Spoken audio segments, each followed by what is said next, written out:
Alright, what's up y'all, it's LakerFan here. As y'all can see by the title of today's video, can this actually save NBA 2K21 Next Gen? Now, we got another wonderful video of scrolling through Mike Wang's Twitter and doing absolutely nothing else for the whole rest of the video, so I hope y'all enjoy. If you do, feel free to drop a like, sub if you're new, turn on them noties, all that good stuff. Let's try this one to 500 likes in the first 24 hours. And if you're a supporter of me or a fan of the channel in the first place, I want you guys to go ahead and look in the description or the pinned comment. I'm going to drop two links to two new channels that I'm going to be uploading content to. One is the music channel that I'm going to be uploading my own songs to and me actually working on music, and then the second one is also going to be some NBA content we'll talk about later in the video. But for those who clicked on this video for the update on the 2K21 Next Gen stuff, let's just talk about this first and foremost. So Mike Wang, Mr. Baluba, he's over here on Twitter, you know, very sporadically. Sometimes he'll just go on a whole tweet spree for like 12 replies and we'll never see him again for like 3 months. And that's exactly what we're here to talk about. So November 25th, a nice little afternoon type situation here. Players with high interior defense and the rim protector badge will be dunked on less with today's patch. We all know about this one, right? Got a lot of attention,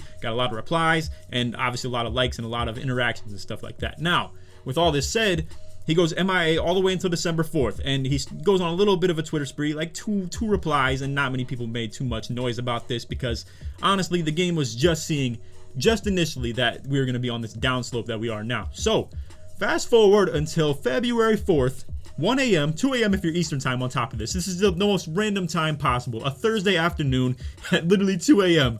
He comes out here and replies to this guy on a completely irrelevant topic, and obviously this didn't get any attention. Now, like obviously it was just real player percentage BS that nobody cares about in the first place. Now, with the next reply, he responded to somebody talking about the upcoming patch of when we might expect it. Now, I don't want to make too many assumptions or put words in his mouth or anything like that, but what it's sounding like, as you can see by this tweet up here, it sounds like the patch will be coming by sometime next week or something like that. So just keep in mind, obviously, until then, 2K21 Next Gen is going to see a lot of just lack of views, lack of interaction and stuff like that, as we've already seen. I mean, shout out to Joe hopping on 2K20 and over here just like creating a wave in the first place. I might even hop on that game myself. Let me know in the comments as well if you're interested in 2K20 content, 2K21 current gen or 2K21 next gen. Which one are you more interested in? I might even create a poll on YouTube to ask you guys what content you might want to see in the moment. Now, when 2K21 next gen might get fixed, and hopefully I say get fixed, I'll probably be back on that game consistently because I would enjoy playing the new game. That's just kind of how it is. But I would definitely be down to just dabble in the other games if you guys want to see that as well. But with all this said, we're here to update you guys on what was said in this Twitter stuff. If you just don't have the access to seeing Mike Wang on Twitter, or if you didn't already know about it, or you just want to check out this video instead of actually scrolling through the Twitter and seeing what he said and hear my opinions on all this stuff. So we're going to scroll through this little Twitter spree that he had right here and we'll give our thoughts on this. So, hey @Baluba, any ETA on the upcoming next gen patch? We're working on it. Now, I don't know what prompted him to just come out of this MIA spree that he was on of literally not telling anybody anything since December 4th. Like, it's literally been 2 months in the first place. And there's been a lot of people complaining, a lot of people asking for updates on these, when this update might be coming. Because like I said, it's been over 2 months since this thing has seen any update, and it's ridiculous in the first place. So now we'll get to all the updates of what's actually going to be changed in the update or the patch, if you will. But first and foremost, I want to talk about this tweet right here. Now, this guy right here, he asks, contact dunks are way too common. You literally get dragged into it. Maybe add a contact block animation if you know what I mean. And he says, agreed. It's in the plans for 2K22. Now, everybody had something to say about this one right here. And I gotta say, I understand what he meant by this. I really don't think with all the mocap stuff where people gotta dress up in suits and stuff and you gotta get people in there for like athletic people in the first place. Mike Wang himself can't just dress up in the mocap and just go dunk on Ronnie. That's not how this thing works, all right?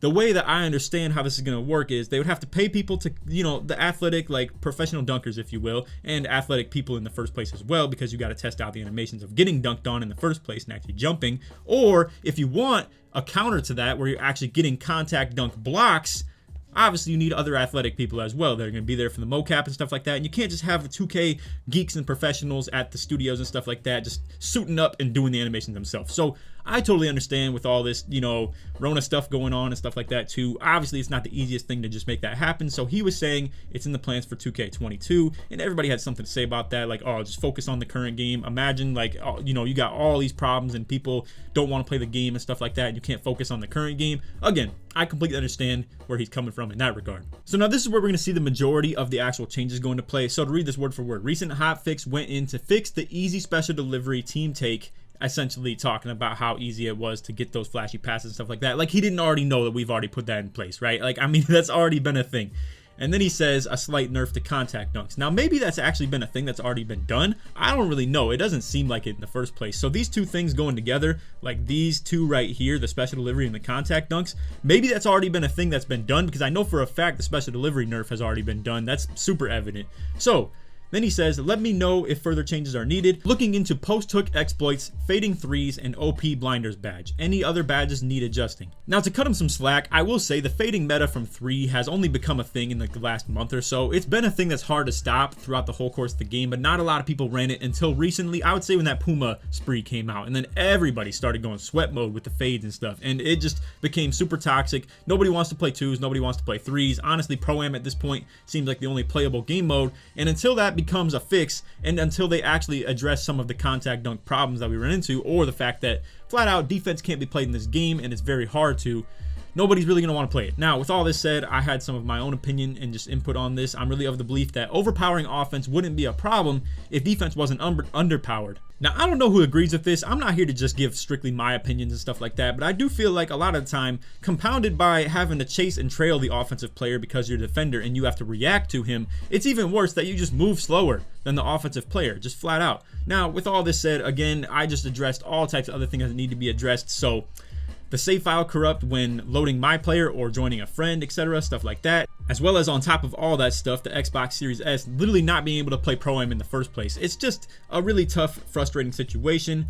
A lot of people have, given their opinions on stuff like this as well, so if you want to go ahead and scroll through here and read, obviously there's a lot of people trying to reach out to them, like 2K Labs and 2K Toots, all that stuff, that are going to try and give their opinion on badges and just which ones are way too overpowered, which ones are underpowered, stupid things to deal with, all that stuff. But again, all this is pretty much just to say you will see differences in this update. I don't know when that's going to be. Apparently, according to him, it's going to be within a week or two, so we'll see until that point. So with all this said, let's finalize my opinions. Do I think this will actually fix NBA 2K21 and save it?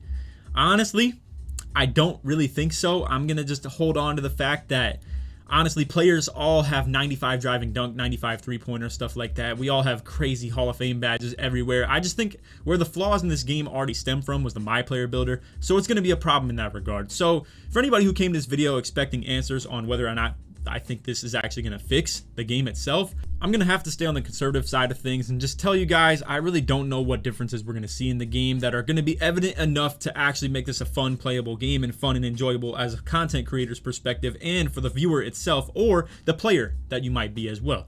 Now, with all this said, it is promising to some extent. It's definitely way more hopeful than I thought, like over the last couple of months, so to say, or even especially the last couple of weeks. But with all that said, I hope you guys enjoyed the video. If you did, feel free to drop a like, sub if you're new, turn on the noties, all that good stuff. Like I said in the intro, let's try just 1 to 500 likes in the first 24 hours. And for all my boys and all the supporters that stayed until the end of this video, if you are interested in this type of content, I have an idea for the second channel that I want to upload. So to explain to you guys what I'm actually trying to get into with this NBA channel, it's going to be something along the lines of Coach Daniel. This dude absolutely has inspired me to make content like this, and this is something I've always wanted to do in the first place. So it's going to be things like this. Lakers versus Heat, Game 5. LA's defense can't stop Jimmy Butler and Heat. So essentially, it's going to be breakdown videos. I'm going to be detailing specific players in general. Like, obviously, with the 2K20 content, I had my detail series where I was talking about Ticino and Joe and myself as well, and essentially letting you into the mind of the player itself and showing and breaking down what makes them so great. Now, with all this said, honestly, 2K, it really just doesn't let me do that type of stuff. I feel like in this game, it's so much of a reactionary thing where it's just all about stick and it's really not about IQ in the slightest. You don't need to know a single thing when it comes to IQ or just basketball IQ. So with all this said, it has inspired me to make a channel like this. Now again, the name of it is going to be Coach Brad. I'm going to put it in the description and the top of the comments in the pinned comment. And I really do appreciate anybody who wants to support this channel. But if this isn't the content that you expect that you would want to see, feel free to not subscribe. I don't want your sympathy subscriptions and stuff like that. I want people who are actually dedicated to maybe watching content like this. Again, I'll be breaking down players in particular or how a team's offense runs, how a team's defenses run to counter those offensive players, etc., stuff like that. Maybe even ranking NBA players in tiers like the point guards, shooting guards, small forwards, etc., stuff like that. And then we also have the music channel as well.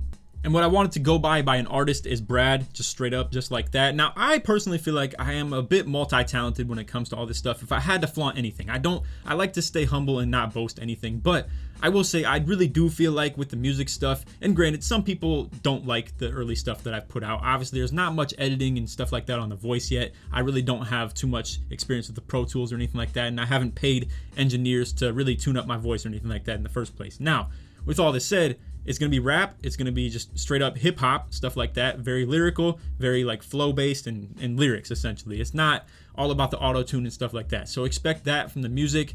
And on top of that, like I said, I would really like to get into the NBA breakdowns and stuff like that as well. And we're still going to keep the LakerFan channel going as far as the 2K content. So I do appreciate everybody who watched this video. If you made it to this point, put Brad in the comments to show support to made it all the way through. And again, let's try and get this to 500 likes in the first 24 hours. I really do appreciate anybody who wants to show some support and love to these channels. Again, they will be in the pinned comment and the description as well. But with all this said, again, feel free to not subscribe if this is not the content that you don't want to actually get into. I know I literally just had like a triple negative right there. But either way, feel free to not subscribe if you're not interested in this content. Other than that, hope y'all enjoyed. Take it easy, man. Peace.